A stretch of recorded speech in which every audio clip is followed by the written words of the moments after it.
જતા ખેડૂતોમાં ચિંતાનું મોજું ફરી વળ્યું છે। બોટાદના ગઢડા તાલુકામાં ખેડૂતોએ મોટા પ્રમાણમાં કપાસનું વાવેતર કર્યું।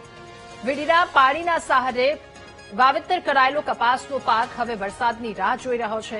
જો કે આગામી દિવસોમાં સારો વરસાદ નહીં પડે તો કપાસના પાકને ભારે નુકસાન થવાની ભીતિ ખેડૂતો વ્યક્ત કરી રહ્યા છે।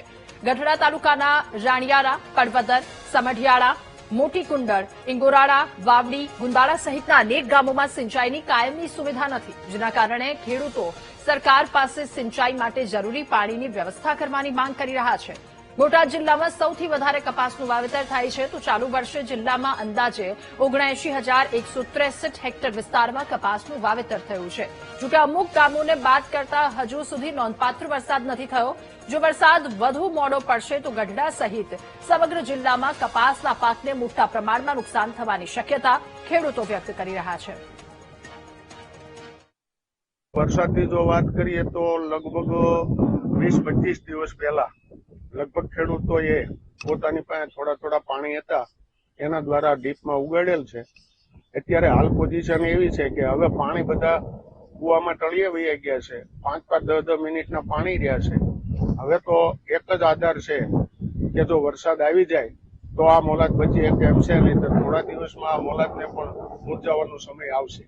ગઈ 19/5 જે વરસાદની આગાહી હતી એની લાલસે ખેડૂતોએ કપાસ વાવી દીધા હતા કે વરસાદ કદાચ 29-30-5 સુધીમાં આવી જાય, એના બદલે આ 6 આવી ગયા, 6ઠા મહિનો પૂરો થવા આવી ગયો, એના બદલે 1.5 મહિનાથી બધા ખેડૂતોએ કપાસ વાવેલો હતો।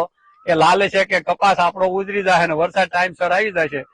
વરસાદે એકદમ મોડું કર્યું છે અને હજી જેમ બને એમ પરિસ્થિતિ વિકટ થતી જાય છે અને ખેડૂતો આકાશમાં વાટ જોઈને બેઠા છે।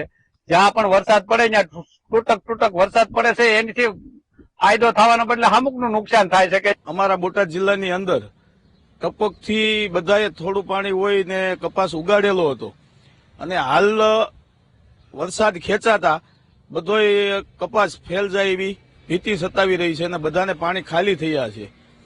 અમારે આ ગઢડા વિસ્તારની અંદર 2 મોટા તળાવ છે, એને કોઈ પણ જગ્યાએ સિંચાઈની કે એમાં કાંઈ પાણી આવે એવી કોઈ વ્યવસ્થા છે નહીં। એક તો અહીંયા આગળ શિરવાણીઓ છે અને બીજો ઘેલો નદી છે। બધે સૌની યોજનાના પાણી પહોંચી વળ્યા છે, પણ ગઢડાની અંદર ક્યાંય સૌની યોજનાનું પાણી આવતું હાલ પાણી બધાને વહી ગયા છે, કપાસ બધા ઉગાડી દીધેલો છે અને વરસાદ ન આવે તો ખેડૂતોનો પાક નિષ્ફળ જાય એવી સંભાવનાઓ છે। અને અમારા વિસ્તારમાં 2 મોટા ડેમ આવેલા છે, એને કોઈ જાતનો સૌની યોજનામાં ક્યાંય સમાવેશ કરવામાં નથી થયો।